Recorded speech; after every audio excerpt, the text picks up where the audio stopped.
Un cimitero di relitti lungo il litorale. Guardate, Mare Amico in un reportage ne conta e documenta una decina sulle coste della provincia di Agrigento. Alcune sono spettrali e pericolose, altre assolutamente integre. Ecco cosa resta degli sbarchi fantasma di migranti, spesso tunisini, che toccano terra indisturbati e vanno avanti per la loro strada senza essere tracciati. Queste piccole barche in legno stazionano lì per mesi e vengono smantellate pezzo a pezzo dalle onde, a volte riversando e inquinando con la benzina rimasta nelle taniche il mare.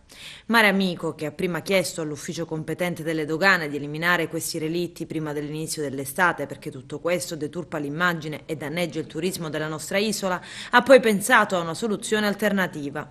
Siccome siamo convinti, prosegue la nota di Mare Amico, che gli sbarchi fantasma continueranno, sarebbe necessario trovare il sistema per affidare queste barche alle cooperative di pescatorio e alle associazioni no profit.